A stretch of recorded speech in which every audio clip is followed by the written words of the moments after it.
Hi everyone, it's Niall here at Thinking Outside the Box with another episode of our kind of podcast radio style session.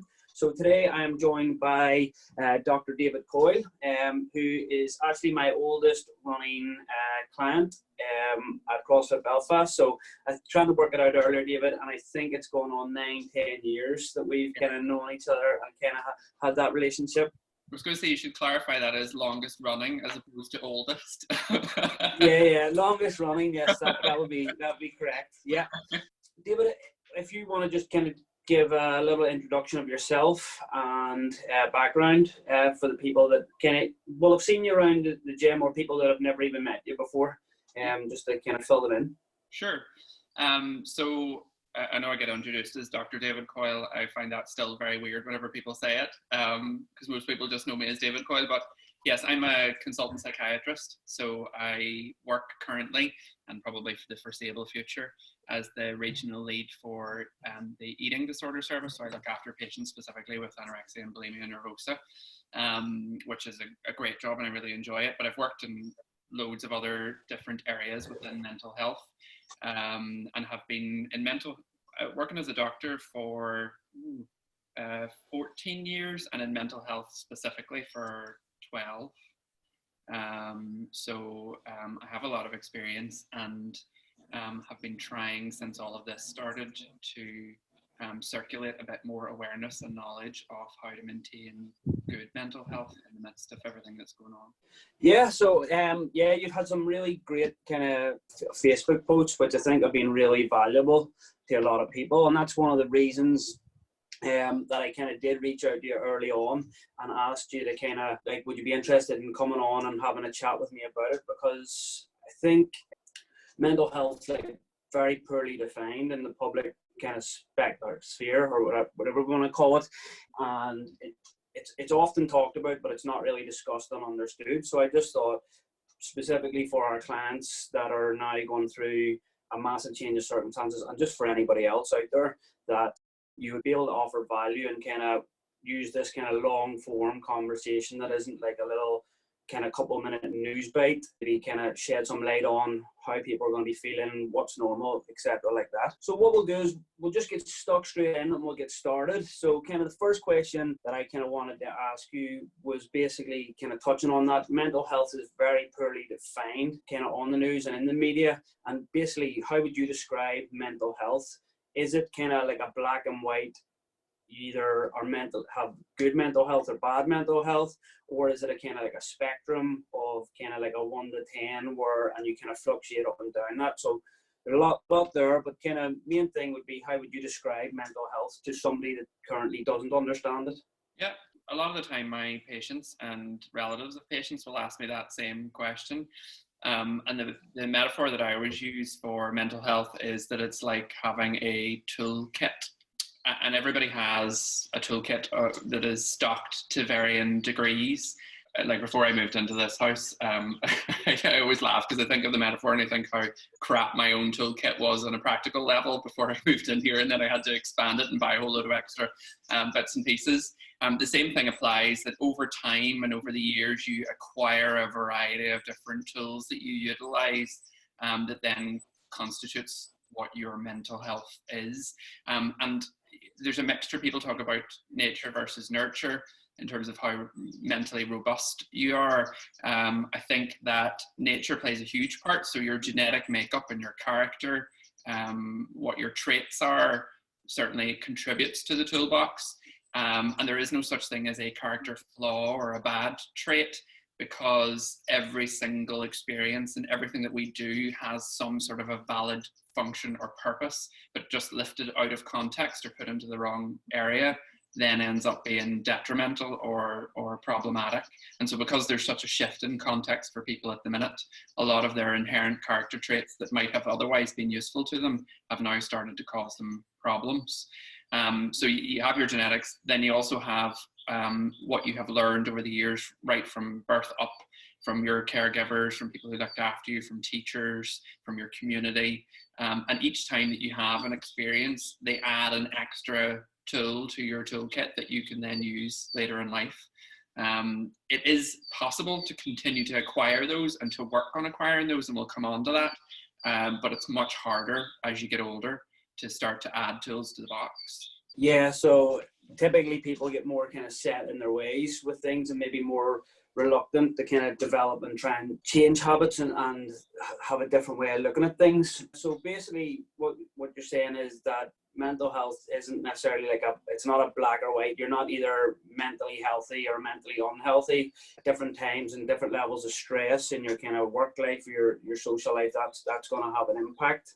Yeah, and whether you're mentally ill or not, I suppose you have to draw the line in the sand somewhere.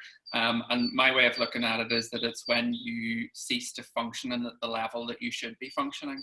If your mental health at any given time is stopping you from doing all the things that you should and want to do, then it has become a problem. Yeah, I think that's a great point there, just that you've highlighted, just where there is a point where it's kind of impairing your ability to kind of go about your daily life in a kind of probably happy and healthy way. So we touched on it a little bit and we kind of answered a little bit, but the question was, is mental health set, or is it something we can work on, train, improve, and even kind of regress if we then stop working or those good habits? Yeah. Well, I figure since I'm talking to a predominantly gym-based population, then it's a fairly easy question to answer, because whenever you think about training from an exercise perspective, you're looking at flexibility, balance, strength, and endurance. So you take and I suppose your skill level, and so you have to work and continue to consistently work on each of those things if you want to actually get better. And then given time, if you stop doing any one of those things, then problems start to develop in that area.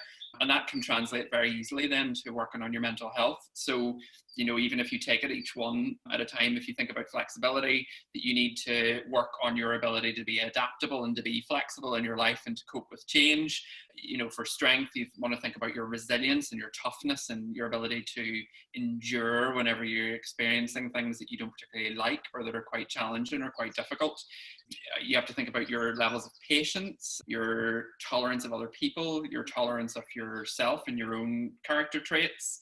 And then in terms of skill, think about developing knowledge, going and doing plenty of reading, educating yourself, trying to acquire some of, as I mentioned before, some of the tools that are needed to be healthy and to be successful. So what we want to do is kind of get into then, how is isolation kind of likely affecting people? What are the most kind of common things that people are going to be experiencing at this point? Well, the one that everybody talks about most is anxiety. And I'm not a big fan of the word anxiety in of itself, because loads of people come to me and loads of patients come to me and say, oh, I'm feeling anxious, but it doesn't actually mean anything in of itself, because you could line up 20 people who are experiencing anxiety and each one will be experiencing actually something slightly different.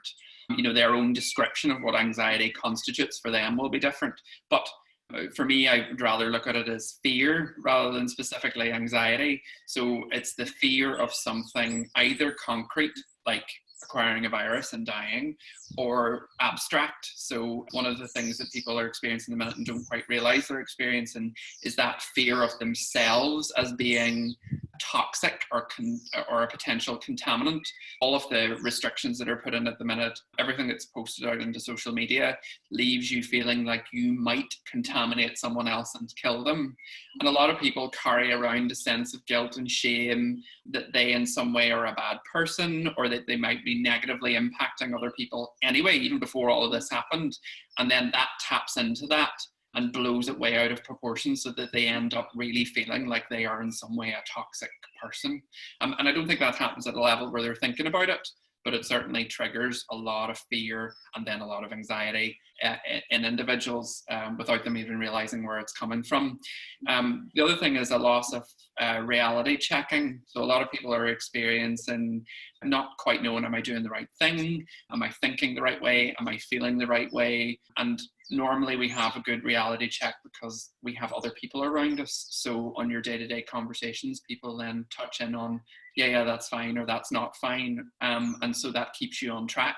And because we're all isolated now from other people, our reality checking is less. And so our self-doubt increases massively.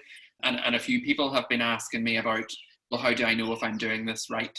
And there is no clear answer to that. But I mean, we will come on to talk about it a little more. It's not specifically a feeling, but the other thing that most people will be experiencing is a disruption of their routine, huge disruption of routine. And again, we will keep talking about this because it's so important, but I would challenge anybody listening to this, or anybody anywhere at the moment, who is maintaining the same routine that they would have been maintaining before isolation. So I mean, those seems to be the key things, and all of us are a bit raw and exposed. And when you sit in your house on your own, or with very few people, with nothing to do, and suddenly you're having to draw from your own inner resource to entertain yourself, to fill your day, and people's resources aren't particularly robust, then they're really being exposed. So they're really being brought to the stark reality of, I don't have enough tools in my toolkit to manage this. And normally you can sail about your day and not really think about that and not realize that, but people are being confronted with that really stark reality now. So just going to touch on a few things. So one of the first thing you brought up was kind of the anxiety, and yeah, that's definitely something I'm seeing and kind of hearing from people. You talked about that feeling of maybe they could be negatively impacted on other people. I think a lot of it's to do with the unknown. We're still in the unknown of how long this is kind of going to go on. Yeah. And I think the unknown is where kind of anxiety festers the most. And I think because people don't know whether it's going to be 4 weeks, 8 weeks, or 12 weeks, they're maybe not effectively planning for the next 12 weeks. So kind of, in my case, what I'm kind of doing is I'm kind of planning, right, I'm going to treat this as if it's going to be 12 weeks. I'm going to have a plan for myself for the 12 weeks. And if it ends sooner, great. I won't have to worry about that. I mightn't have to finish out that plan. But just knowing that, okay, I'm going to do something for 12 weeks kind of helps settle that down a little bit for me, and kind of giving yourself, like, okay, give it an end date in your own head. And if we need to reevaluate that at a certain point and make it longer, then we do that. But having, like, convincing yourself, okay, if you're maybe a more anxious person, kind of just set yourself, okay, well, the goal is just to get to 4 weeks here, and then reevaluate there. Well, a lot of people will feel more anxious when they feel like they can't control it. So you're saying there about the time frames, that's completely out of all of our control. Yeah. And then people become more fearful when they think that they are not in charge or not in control of their own lives. Where actually, it doesn't matter how long it is, you are still in control and in charge of what you do, as you say, how you plan this, how you structure your day, and how you cope week by week. So you don't ever be fooled into thinking that you can't control something. And then I like what you said about how people are kind of struggling with the lack of kind of tools to kind of entertain themselves. So there's only so much kind of Netflix or kind of social media you can watch before it actually starts to have the opposite effect, where where you get a little bit of enjoyment or entertainment out of it. There's a point where if you've watched 3 or 4 or 5 box set episodes, where you kind of start to nearly feel unwell, or you start to get agitated and that, and then you've exhausted that kind of outlet for kind of entertainment. Yeah. So one of the things that I always keep doing, but I've kind of turned to a lot more, is reading. So I kind of been spending 30 minutes to an hour reading first thing in the morning, just to kind of center myself a little bit. And then I feel that after that, then I can work through the day a lot better. And then I kind of usually finish the day with reading. And for me, it's just kind of fiction stuff is what works best, because it calms the mind down. Whereas if I start to read stuff on business or training and stuff like that, I get kind of too excited and start having all these grand ideas. So it's just about, people need to start trying to develop new tools for keeping themselves entertained. And it could go on for 12 weeks. So you have time to maybe start learning an instrument, start learning how to sew or knit or do those different things. And they will pass, like, time passes really quickly when you're kind of doing new activities like that. And everybody has to find their own. You can't go to someone else and say, oh, tell me what to do, or give me some advice about what to do. I'm like, oh, I can't tell you what's going to entertain you. You have to find your own thing to entertain yourself. And one of the things I'm seeing as well is people are starting to, like, people who would have maybe done 60 minutes or 90 minutes of exercise a day are now starting to exercise multiple times a day and for 3 or 4. And I don't necessarily think that's a good thing either. I think, again, you're going to start to exhaust the benefit of it, but then on the downside, also the flip side of that is you're going to become tireder, you're going to become kind of more irritable just from being in an overtrained, overstressed state from a physical point of view. So one of the things I would encourage people to do is keep your exercise to the kind of similar routine as you would have had before, and not to now start training 2-3 hours a day if that's something that you didn't do previously. I think that would have more of a negative impact for a lot of people than it would have than a positive. Yeah, I would agree. So lots of people are experiencing a loss of kind of like personal space, time, loss of community contact or social engagement. In particular, I think thing you talked about on your Facebook was how you miss hugs. Yeah. Now I can't say I kind of echo that sentiment, but I definitely I think in 9 years or whatever it is, I've probably had about 4 hugs from you. Yeah. But I definitely can kind of, some of the other, like the loss of community and contact, like I've gone from, in a typical day at the gym, I could perhaps maybe have contact with, up to 100 people in a day, just little small kind of social interactions. And that's all kind of just gone to a certain extent. And then the other thing for me is I'm currently living with myself and Jenna are living with my brother. So I've kind of lost that personal space as well. So I'm kind of, I now come into the gym kind of as a work day to kind of make up for that. So just to try and get back to the point. So people are losing kind of personal space, time, community, and lack of social engagement. How do they cope with that? Is it normal to kind of feel the impact of that? Well, human beings are herd creatures, so yeah, we don't cope very well isolated. And my way of kind of structuring the different needs that we have, and I suppose it's a good way to try and think about this. Have you heard of, I'm sure you have heard of Maslow's hierarchy of needs? Yeah. So I use that all the time in work and for thinking about myself, and obviously community and social engagement is one tier of that. And just for anybody who doesn't know what it is, there are 5 tiers, and it goes from kind of physiological or biological needs, safety needs, love and community-based needs and social needs, self-esteem, and then self-actualization at the top of the pyramid.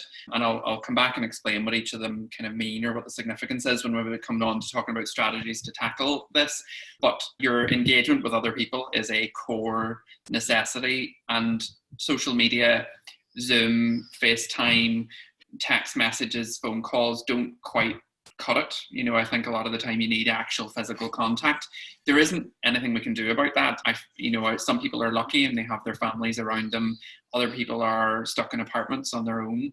And the only way that I have found that actually helps still maintain some sense of contact with other people is that when you go out for your daily allowance walk, talk to people. So even if you're standing 2 meters away, have random conversations, smile at people, wave at people. If you're in a shop, talk to the shopkeeper, because they're stationary and you have to sit there while they're putting all your shopping through.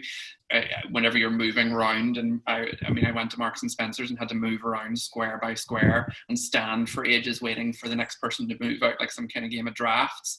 I was having conversations with the little ladies in the square next to me, and it still then helps you feel like you're in some way connected to other people, even if you can't touch them or hug them. So just having those little kind of touch points with people where you can, even though they might not be the same as what you're used to or what you typically might be kind of craving, so to speak, but kind of look for the opportunities, as many kind of those little social interactions. And then probably even to kind of give it a bit of a hierarchy, the likes of a video call is probably going to have a little bit more of a connection than a text message or a social media post. So we say this all the time probably, but like actually pick up the phone and call someone or have a video call. Or what I realized from doing the quiz last week is how quickly that you can just settle into normal. And even just doing this kind of like video call yourself, it very quickly you can kind of just settle down and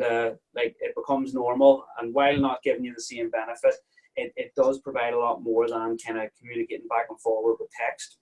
Yeah. a lot of people have been saying that their phones are absolutely doing their heads in because, WhatsApp, for example, is just going crazy with text messages, and people are in maybe 10 different groups and they're all bing, and actually it can have a detrimental effect rather than feeling like you're increasing your connection to other people. So you're right. I think stepping it up a level to the occasional video call, or as I say, having a conversation maybe with a stranger or a neighbor or somebody that you wouldn't have talked to before, doing that is going to be more beneficial than trying to answer 10 text messages every 15 minutes. Yeah, anybody that knows me will know that I am not a great replier to kind of text messages. I'm not a great phone caller either, but one of the things that I've definitely noticed in myself is, like, when you get caught up in a WhatsApp or a text conversation, it just all encompassing. You have to zone out from everything else you're doing and just kind of reply, and whereas even, I could be, have you on this call and I could be making dinner, or I could be kind of, pottering around the house, just doing a bit of, tidying or whatever. And it just allows that little bit of kind of freedom, and you can kind of go on about your life a little bit. So what I want to move on to is, like, do you have any daily, or kind of like, how would you think about a daily or weekly strategy for mental health at this time? It's probably something people should have in anyway, and it's something that I personally, I wouldn't say I have kind of suffered with mental health issues, but it's something that I would been very aware of, and kind of I know which things kind of definitely improve my mental health, and when I don't do them, I feel the benefit of it. So it's kind of, what daily or weekly strategy could people put in place for their mental health? Again, people have to find their own way that works. So I can't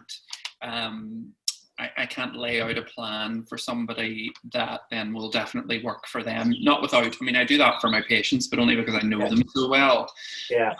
But yeah, again, that's why I mentioned the hierarchy, because it's a really good way to try and think about it for yourself and make your own plan and structure it for yourself. So if you think about that, you have to first make sure to attend to your biological needs. So you need to make sure that you're getting enough sleep, that your meals are regular, that you are eating enough throughout the day, that you're not trying to maybe restrict the amount that you're eating because you're not doing as much exercise as you would normally, etc., etc. So making sure that your body is being well tended to.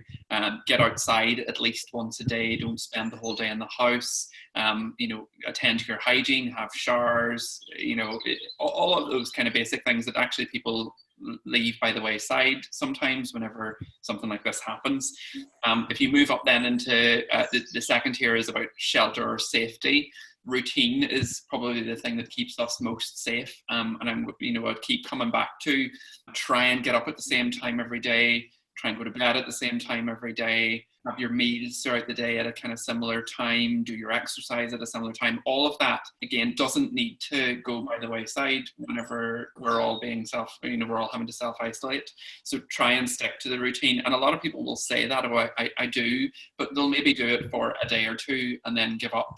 And unless it's something that you persist with, over weeks rather than over days, then it's not going to have any beneficial effect. So you have to have patience and persist with it.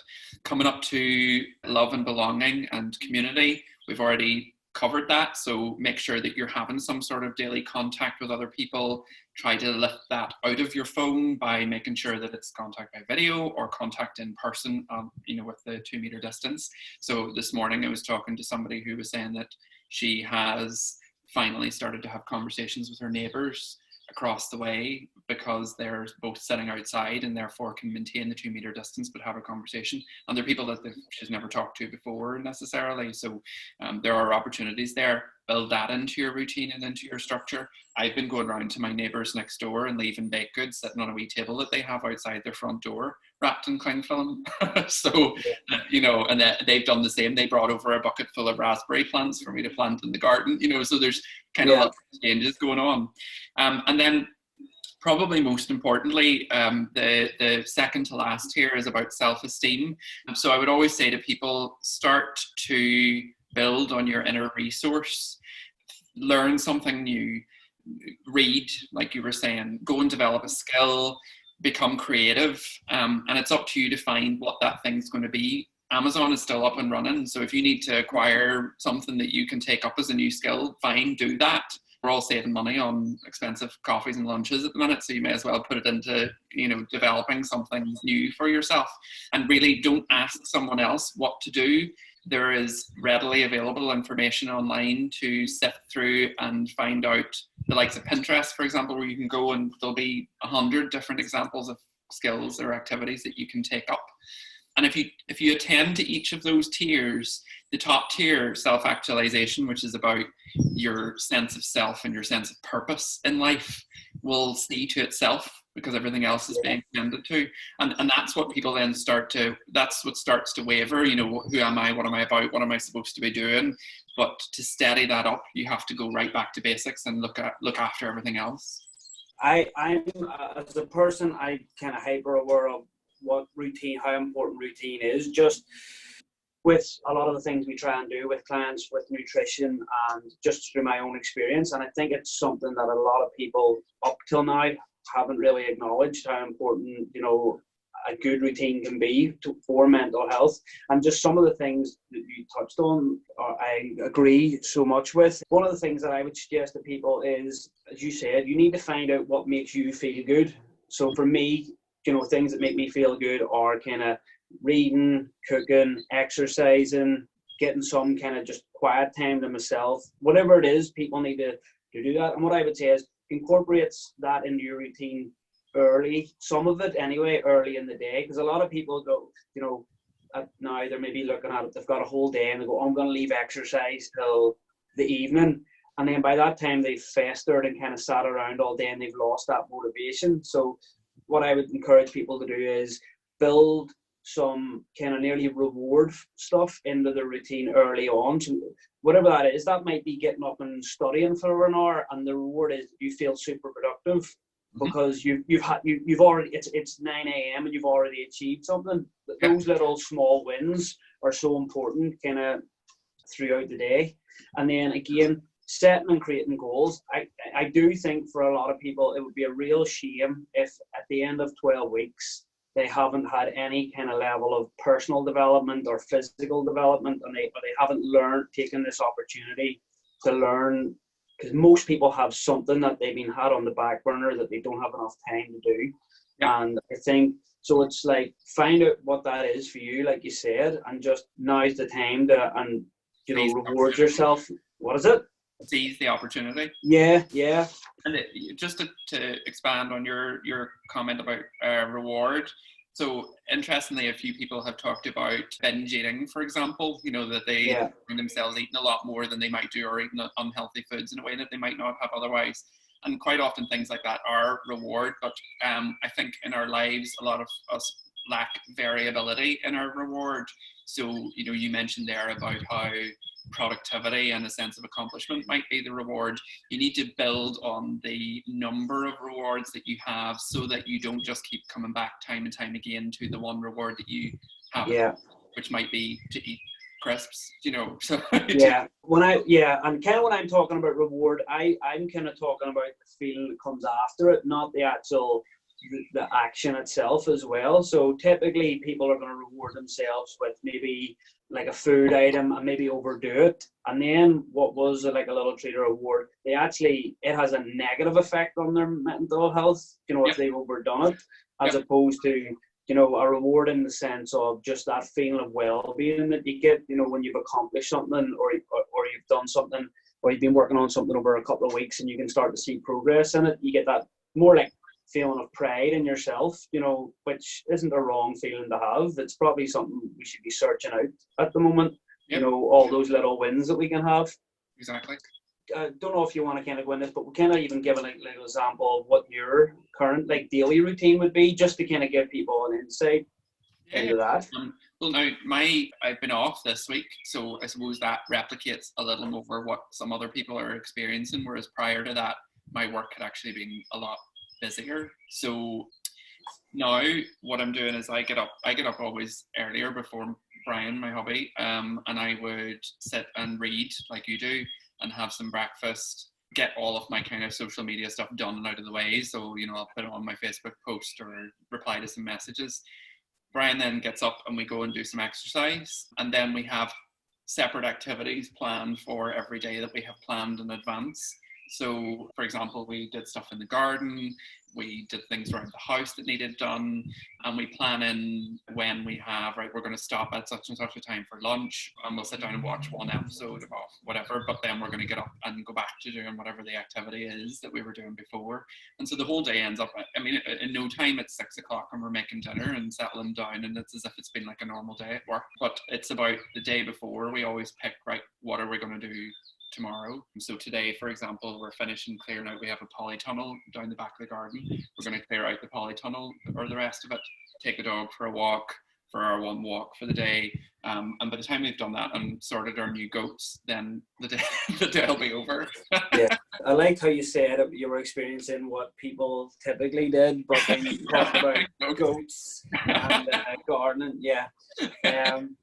But one of the things, what I'm kind of noticing is how busy you've managed to make your routine, and that's something I've been working on myself as well. Is people are talking about poor quality sleep and not being able to get the sleep, and it's kind of, to a certain extent, it's like a kind of hyperactive child or whatever. You need to tire your mind and your body out, yep, so that you're able to maintain your sleep routine. You know, if you've done nothing all day and kind of nothing mentally straining or physically straining, chances are you're probably, and maybe you've had a nap or whatever on the sofa, chances are you're probably not that tired, and that's why you're not going to be able to maintain your normal sleep habits. So I'm death on daytime napping anyway. I think it's a really bad idea. So yeah, it almost always negatively impacts on people's sleep routine, and it's one of the first things when anybody comes to me with poor sleep, it's one of the first questions I'll ask is, do you nap?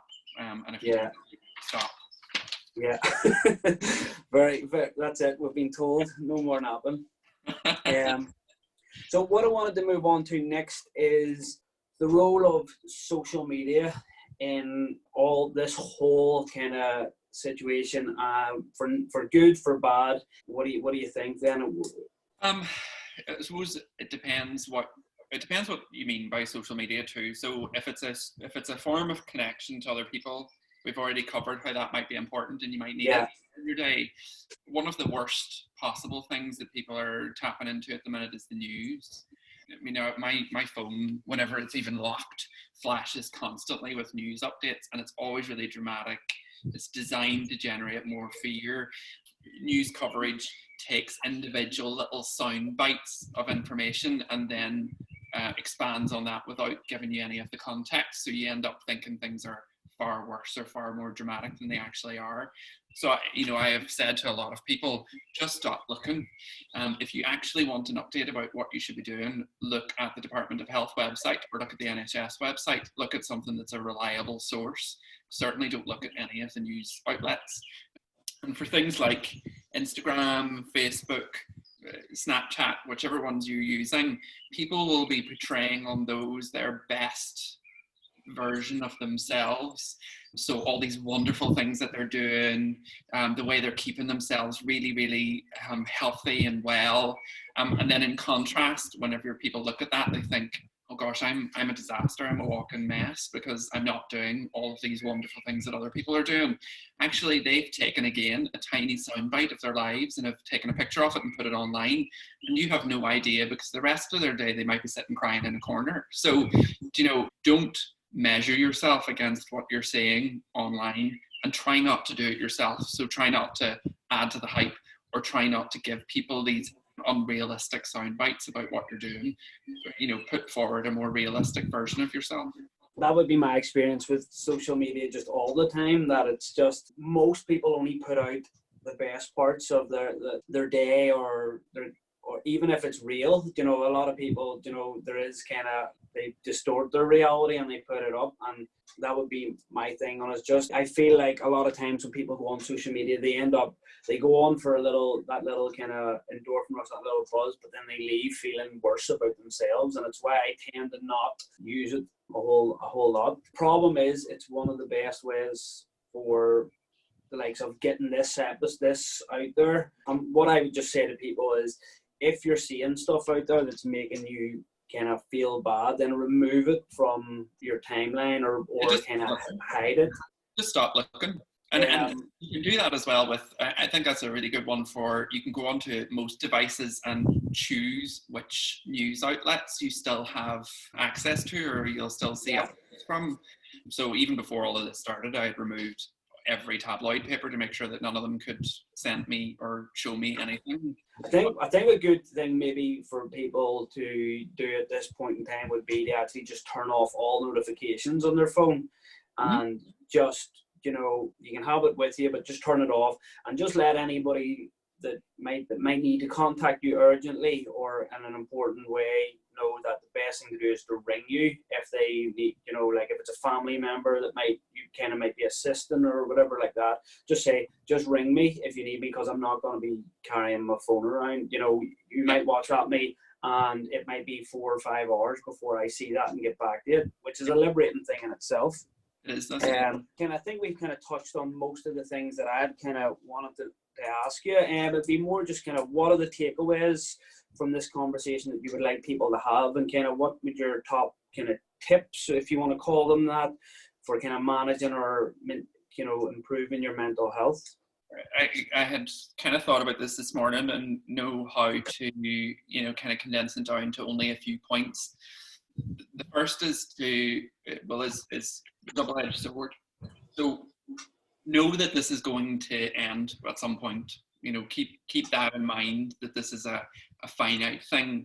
At the same time, prepare for the fact that it's probably, some elements of this are probably going to become permanent. Some of the changes are probably going to become permanent in the way that we function and the way that things are. So now is your time to develop the skills to be able to manage those changes.